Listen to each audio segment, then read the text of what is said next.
Welcome to Ancient Dilemma. This is episode 5, where we journey through time to explore the top 10 most unusual, abandoned places in the world. Be sure to subscribe so you won't miss upcoming episodes. 10. Centralia, Pennsylvania. The town on fire. In the hills of Pennsylvania lies Centralia, a town that has been burning from beneath for over half a century. Once home to over 1,000 people, Centralia's fortunes changed in 1962 when a coal seam under the town ignited. Decades later, smoke still seeps from cracked highways and gaping sinkholes as a subterranean inferno rages on. In fact, at its current rate, the fire could continue to burn for another 250 years. This ongoing disaster turned Centralia into a ghost town by the late 1980s. Most homes were condemned and demolished, and by 2017, only 5 stubborn residents remained of the once tight-knit community. Walking Centralia's empty streets today is like entering a post-apocalyptic film set. Graffiti-covered asphalt, on what locals dubbed the graffiti, highway cuts through silent blocks where houses and churches once stood. An eerie anecdote often retold is how in 1981, a 12-year-old boy suddenly fell into a hot, smoke-filled sinkhole that opened beneath his feet. A near tragedy that underscored the unseen dangers below. Luckily, he survived. But it was a stark warning that even the ground in Centralia is no longer safe.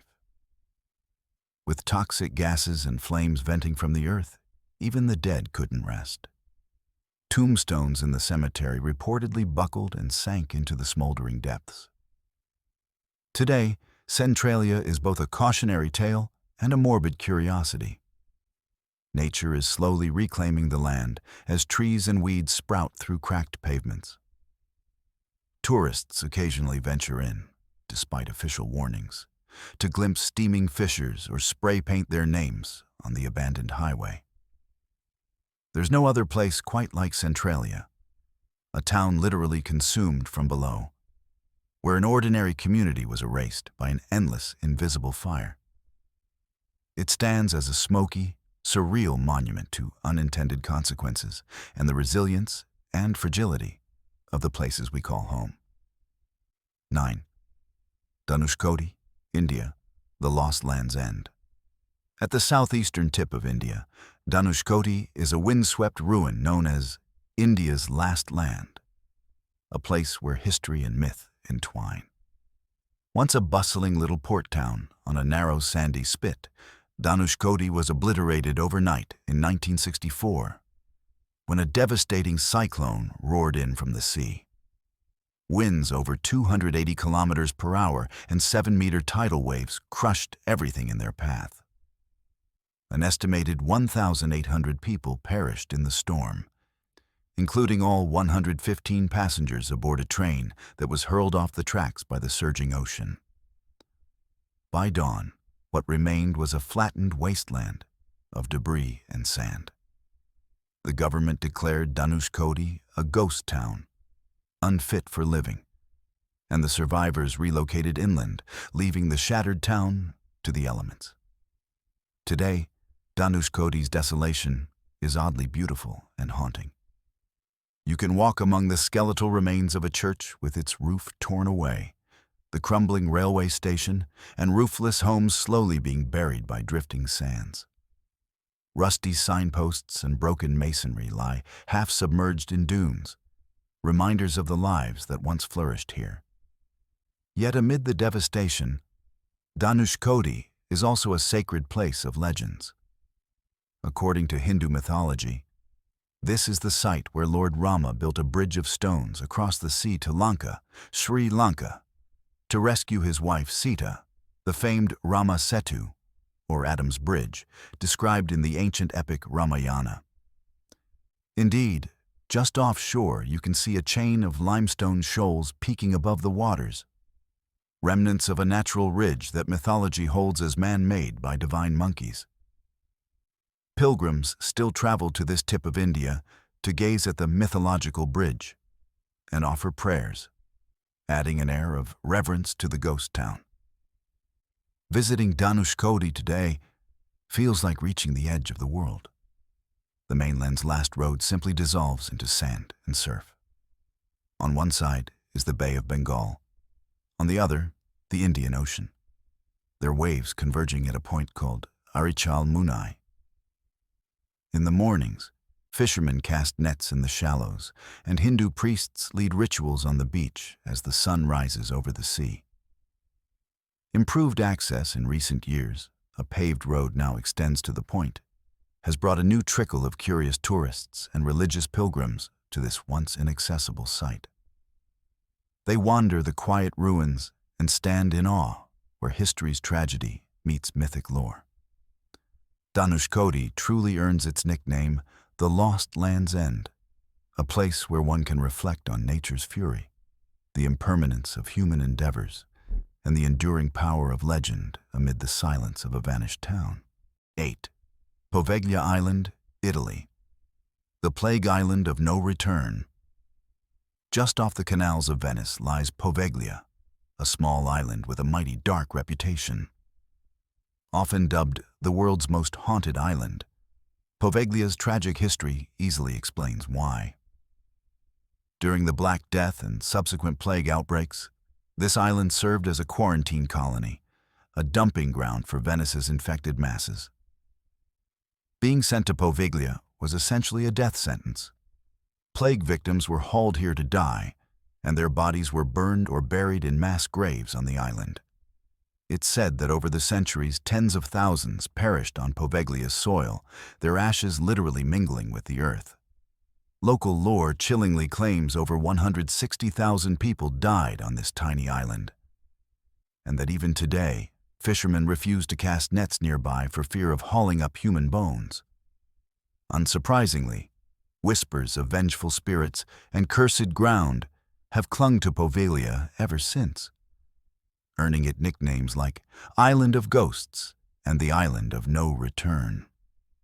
As if the plague era wasn't horrific enough, Poveglia's story took another macabre turn in the 20th century. In 1922, a psychiatric hospital was established on the abandoned island, ostensibly a place to house Venice's mentally ill, far from the city's eyes.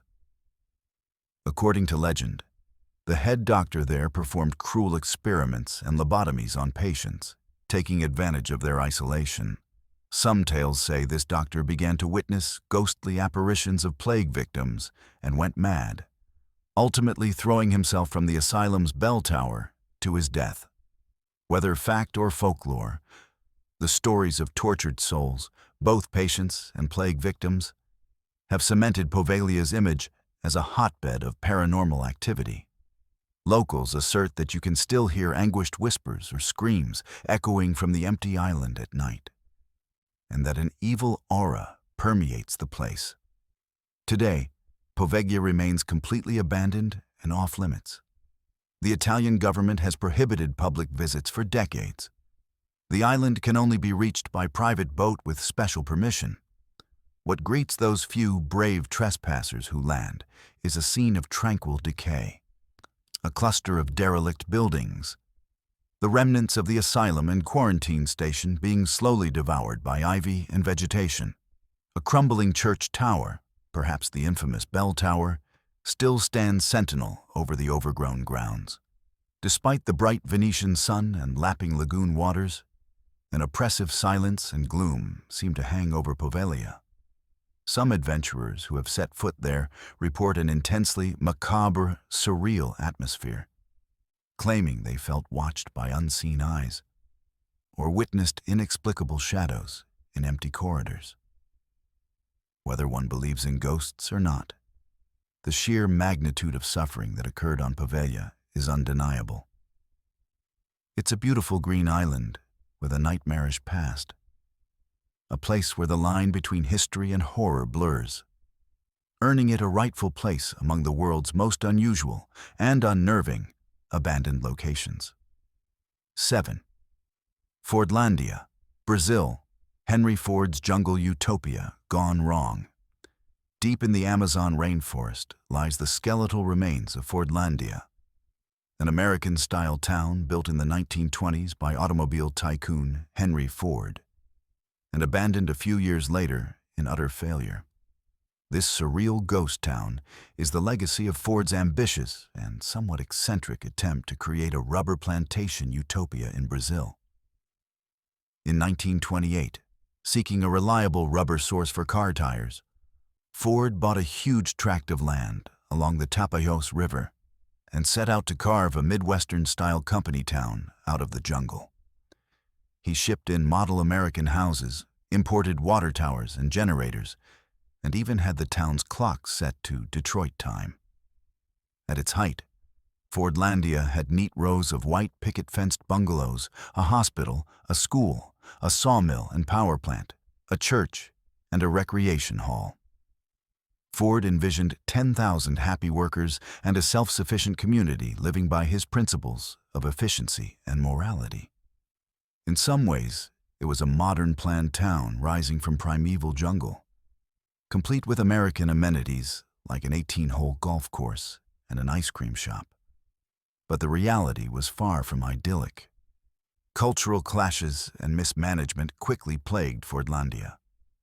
Ford imposed strict, puritanical rules on his Brazilian workforce. No alcohol, no tobacco, no women in the single men's dorms, and even a mandated American diet of hamburgers, canned peaches, and oatmeal. Under the sweltering tropical sun, these policies bred resentment. The workers, unused to bland Midwestern fare and draconian rules, eventually snapped. One steamy day in 1930, fed-up laborers started a full-blown riot in the cafeteria, tossing out the hated canned food, destroying equipment, and chasing the American managers into the jungle for safety. The revolt was only calmed days later when the Brazilian army arrived. Meanwhile, the very reason for the town, rubber production, was failing spectacularly. Ford's team, ignorant of tropical agriculture, planted rubber trees too close together in plantation style, which invited blight and pests to ravage the crop. Disease and insects decimated the trees, and productivity never recovered. By 1934, Ford's grand experiment had clearly flopped. The project was relocated to a second site downstream, and Fordlândia was abandoned to the jungle. The end came so abruptly that the departing Americans left behind fully furnished houses, dinner tables still set with cutlery, wardrobes filled with clothes, appliances in kitchens. Photographs from years later show rusting Model A trucks in overgrown streets and iron bed frames still standing in collapsing houses. It was as if an entire Midwestern town had been lost in time in the Amazon. Henry Ford himself, perhaps embarrassed by the failure, never once visited his namesake city in person. Eventually, the Brazilian government took back the land in 1945, after synthetic rubber made the plantation moot. Nature has been reclaiming Fordlândia ever since. Vines wrap around the water tower, trees sprout through the roofs of what were staff cottages, and the jungle hum slowly drowns out the ghosts of assembly lines and square dances. As you wander its eerie grid of streets, you'll spot faded Ford logos on machinery, and a crumbling concrete sign that once proudly read Fordlândia. This strange blend of American suburbia and Amazon jungle is a cautionary tale of hubris, an industrial Atlantis swallowed by the rainforest. Fordlândia remains one of the world's most startling abandoned places, a forgotten city where you half expect to find a Model T car rusting beside a tropical fern. 6. Oradour-sur-Glane, France, village of the Martyrs. Nestled in the green countryside of central France, Oradour-sur-Glane looks like a typical sleepy village until you notice that no one lives there. Its buildings are roofless shells, its streets frozen in 1940s time. Oradour is not just abandoned, it's a preserved tragedy. On June 10, 1944, this village was the scene of one of World War II's most horrific massacres. A Nazi SS unit encircled Oradour-sur-Glane and, without warning, rounded up the inhabitants. 642 men, women, and children were slaughtered. The men shot in barns, the women and kids mercilessly machine-gunned and burned inside the church. The SS then set the entire village on fire, reducing it to charred ruins. In the aftermath of the war, France's leader Charles de Gaulle ordered that Oradour not be rebuilt. Instead, the ruins were left exactly as they were on that terrible day, as a memorial and reminder of Nazi brutality. Walking through Oradour-sur-Glane today is a profoundly moving experience. The silence in the empty streets is heavy with history. You pass the rusting hulks of classic 1930s cars, still parked where they were that June afternoon. Most famously, the burned-out carcass of Dr. de Sourteau's old car near the church. The remains of shops and homes line the road, blackened stone walls with gaping windows, and metal bedsteads or sewing machines sitting in roofless rooms open to the sky. In the village bakery, the ruined ovens remain. At the cafe, shattered bottles fused by fire still sit on the bar. There's an old sewing machine on a charred table, and a tricycle in what was once a front yard.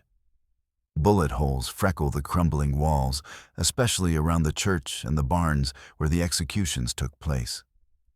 Signs mark locations like "Ici est tombé 20 hommes," here 20 men fell, where the carnage happened. Everything has been left untouched for decades, as though time itself died in Oradour, as one visitor put it.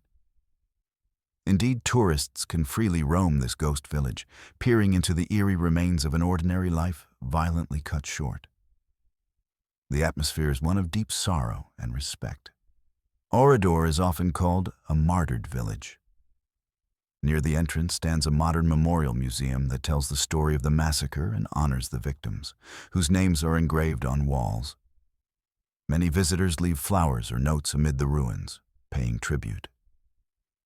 What makes Oradour so unusual is that, unlike other war-torn towns that were rebuilt, Oradour-sur-Glane was left in ruin by deliberate choice. It stands today as a stark, haunting time capsule of World War II horror. The French have pledged that Oradour's ruins will remain forever as an admonition. Souviens-toi. Remember. Rarely do you find an abandoned place so imbued with collective memory. As you leave Oradour-sur-Glane, passing a sign that says "Silence" at the village boundary, you carry with you the heavy reminder of what occurred there. This tragic ghost town is a powerful monument, and certainly one of the most uniquely solemn abandoned places on Earth. And that's just the beginning. We've explored the haunting silence of Pripyat, the concrete isolation of Battleship Island, the seaside luxury of Varosha frozen in time, a diamond town swallowed by sand, and a communist UFO stranded on a mountaintop. But believe me, the strangest abandoned places are still to come. From underwater graveyards of warships to entire theme parks left to rot, Part 2 takes things even deeper, into ruins with darker pasts, bizarre architecture, and jaw-dropping stories of how humanity builds and forgets. So if this journey through time and decay fascinated you, don't forget to like this video, subscribe to the channel, and turn on the bell so you don't miss Episode 5, Part 2, dropping soon. And let me know in the comments, which of these 5 places would you dare to visit? Thanks for watching, and I'll see you in Part 2, where the abandoned gets even weirder.